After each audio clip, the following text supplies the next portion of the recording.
He has got a tremendous track record and will hit the ground running.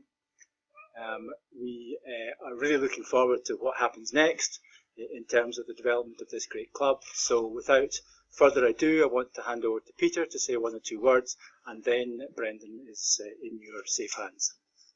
Thank you, Ian. I think the first thing to say is welcome to Brendan and his family, who are all here today. This is a very special football club, and I think we've got a very special manager. There was huge interest in the job, and we met a number of candidates who were of the highest calibre.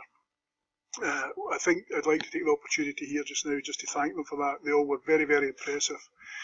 But Brendan was the outstanding candidate, and we were delighted that we made the offer to him that he accepted. He's a manager of the highest calibre. He is known around the world as a fantastic coach, a fantastic manager, and a fantastic man.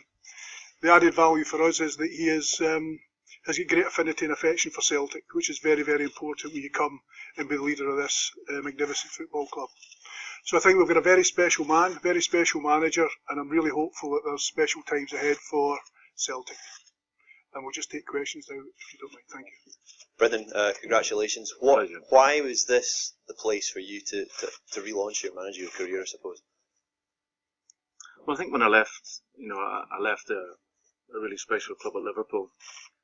I had a wonderful time there, and when I came out of Liverpool, I wanted to just have a good rest and come away from the game for a bit, and obviously try to then plot what would be the next move, and hopefully going into another big football club.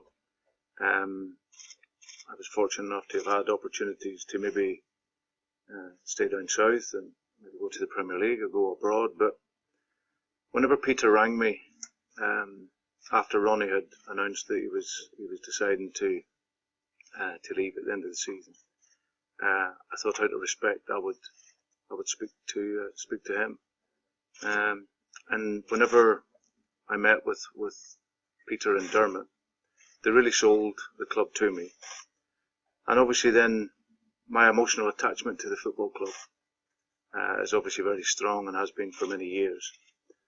And then the more I thought about it, it was just there was a draw for me here. People would have talked about maybe the level, but Celtic's one of the biggest clubs in the world, and for me to come out of the Premier League to come up to here, certainly not a step down. This is one of the great clubs of the world. It's an institution in its own right. So for me to come here, it's a huge honour and a privilege to be able to come and manage Glasgow Celtic. This club has won 5 league titles in a row. What do you think you can do to take it to another level? Well, I'd first of all say congratulations, commendment to Ronnie and to John Collins, who were here before. To win 2 titles and continue with that momentum of winning the league was very important. For me, the objective is pretty clear. It's to continue with the domination of Scottish football, of Celtic, and also to make an impact in European football. And I think the traditions of Celtic being the first British team to win the European Cup is very important. And there's been many great nights here in European football here at Parkhead. So that opportunity to revive those fortunes to get into Champions League and obviously continue with Scottish football domination, and it's pretty clear what that objective is.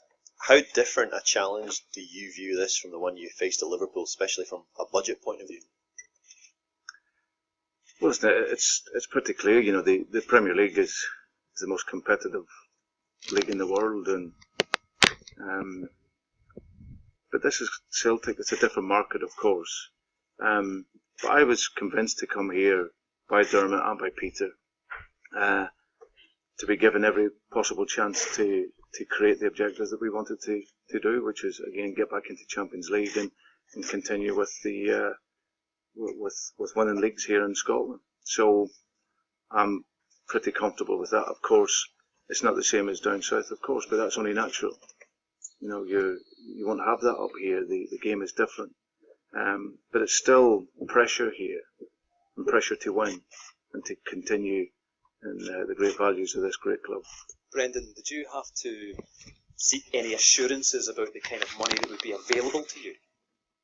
Yeah, I've spoke at length with Peter and with Dermot. So I sit comfortably with that. They want to invest in the club. Of course, they want to keep the club moving forward. But it's also about the players that are here. You know, I think sometimes people look and want you to go and buy, you know, a £10 million player or a £5 million player. But your first look has to be within your own youth department. You know, some wonderful young players here. So you might have a £5-10 million player actually in your own academy. So my first look will always be to look there. I think we've got a good squad here, and of course we want to improve on it. And we'll look to do that over the over the coming years, and have a good look at pre-season and see how it develops. Realistically, where should this club be looking to be in a European sense, and how far do you think you can take them given the constraints, the financial constraints that come along with Scottish football? Well, I think if you, as I said, first and foremost, we would want to be competing in Champions League. And in order for that, you've got to qualify and you've got to get there. Then certainly your objective then is, can you get out of group stages and beyond? I think as I said, of course it's difficult with the money that's around, but if you look at Porto, Benfica, those sorts of teams, you know, those are teams that are, you know, dominant in their own league, qualify into European football, Champions League, and then they go on and can make a good fist of it. I'm fortunate here. I'm at a club where I've felt the support from the first conversation I had with Peter. So I know that they will do everything they possibly can. Dermot also, long conversations with him, and they will give me every support. And that was what drew me to here. I felt a real sense of togetherness with them, that they will offer me every opportunity to look to take the club forward, because they want to take the club forward also. You mentioned your earlier affections with Celtic. How far does that go back? Do you have memories of specific games or players? Yeah, no, it goes back. I've got my uncles and cousins here in the room today who sort of started me off on that front. It was from early years, you know, listening on the radio. And I think my first game I went to was 1984. It was a friendly. It was Celtic versus Finn Harps over in Ireland, and that was my first memory. It was when I was 11 years of age. But from that there, really I've been, as what they say in the Celtic family, many relations, brothers, cousins, uncles, all throughout the world, of huge supporters of here, and it's very much been their life. So, and obviously as I've grown older and become a manager, I've obviously haven't been able to get here anywhere near as much, but I understand the values of this club, and I understand the expectation here and the pressures that are here. Because here it's not just about winning. Celtic is brought up to win in a way of football, you know, a style, an identity, and that's something that hopefully we can create here and make the supporters proud of their team. It's a matter of weeks until the Champions League qualifiers start. Do you think you've got enough time that you need to get the squad in place that you think you need for Europe? Well, we're going to have to, whether we like it or not. You know, it comes very, very quickly. I think in football, all managers will say they want time, and we all want time to develop and nurture talents. But I think in the games that I've seen, I've looked at some of the recent games here of the team, and I think what we've got is we've got some boys with great attitude, got great qualities. They look like they want to work. So for sure, when we come back in the middle of June, we'll be ready to go from that very first day, and I really can't wait to get working with the players again. What about your backroom team? No, nothing. Yeah, no, that's not complete yet. Probably over the course of the next couple of weeks, we'll confirm that. Brendan, how much change do you think is required to the squad to get Celtic to the Champions League group stages? Well, I have to assess it a wee bit more. And sometimes you can watch games and you have an idea. But it's not until you actually work with the players. I think what I can say is there's a lot of talented players. You know, I'm really looking forward to meeting the captain. Scott Brown, someone I've admired from a distance for a number of years. His drive and determination and quality is going to be important for me and the team. But I know there's a number of other good players as well. So I think until I get to work with them on a daily basis and we can come together, then I can probably give a clear idea then. Celtic's model has been about developing players from untapped markets. Is that something you want to continue? Well, it's always a bit of both. It's always, you're always looked for within your club. I think it gives you great joy.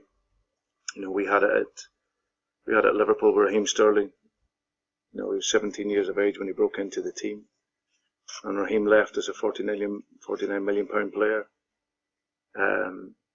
I think when Luis Suarez came to Liverpool, there wasn't so many people that heard of Luis, and he left and went away as a world-class player. So that always brings you joy as a coach and a manager to get that type of player, develop them, improve them, and obviously at times players will want to move on, but it's about good players, and whether they're unknown or whether they're a name, it doesn't really matter. We want someone that's going to fit into the culture here of the club and fight for the shirt. Someone who is a name is Steven Gerrard. Can we expect to see him at Celtic? That was an early one. I think Stevie's enjoying his life in America, and he's doing fine over there. Peter, in what way will Brendan's remit differ from Ronnie Deila? Well, he's the manager of the club. There is probably, in a practical sense, none, really. He's in charge of the football department of Celtic, all aspects, as was Ronnie, which means recruitment, medical, performance analysis, all the other functions within football. So, in terms of the actual job, it's actually the same. He brings a little bit more experience than Ronnie in terms of his time in England and his time with Liverpool. So, in terms of his experience of the intensity of a large football club, he probably brings that with him to a greater degree than Ronnie certainly did. Will he still be, fishing in the same pond as Ronnie Deila was in terms of transfers? Well, again, that's up to Brendan. We haven't really discussed that. I think what we've got to realise here is that, and we've said it many times, that at Celtic we live within our means. And we create value. So I think if we can create value from finding players and developing players, create value from our own. But as you said, it's a bit of both. And if there are players there that we feel that can complement the way that we're developing, then that would be there as well, as it was for Ronnie. Brendan, you won't have much time to assess the players you've got at the moment. How are you going to go about doing that? Will you have practice games or what? You've got a very big squad, of course. Yeah, I think that's the job over the next numbers of weeks, to really find out as much as I can about the squad. But of course, until they come back in together, that's probably the clearest indication that you'll get. But I'm aware of a number of the players. I know the numbers I want in the squad, but we'll assess all of that, and we'll have to get to work quickly on that, because of, as you say, there's qualification games that come up very quickly. What's your ideal squad size? I think that, listen, some managers will say they want a player for every position. They want 22 players plus the 3 goalkeepers. For me, I prefer to have a smaller squad, to keep a tight squad, but also give the young players a chance and an opportunity. But that's something that will come later on. That's something that we'll look at within the team and the management staff, and we'll make a decision from there. But as a squad, I prefer to work with a tight group. You mentioned earlier on that this is not a step down. Can you understand, though, perhaps why some eyebrows might have been raised given the league that you were in before? Listen, the Premier League is the most competitive league in world football. There's absolutely no question about that. But what I have up here is I've got one of the biggest clubs in the world. And maybe people down in England or from afar maybe not know that, but I'm sure they do. I think around the world, Celtic is well renowned as that wonderful institution. And also up here, you've got some very good coaches and some very good players. Of course, they may not be, exposed to the Premier League, but you've got some really talented coaches up here, and some very good football players. So for me, it's a challenge, of course, to come. I'm not so aware so much of the league as maybe as others would be, but what I do know is there's good coaches here, good managers, and that'll all provide a real challenge for us next season. Peter, in terms of the budget, might there be a temptation to perhaps speculate to accumulate maybe more than you have in the past? You see, obviously, you need to continue to live within your means, might there be a temptation just to push on a little bit more? Well, again, we only had met for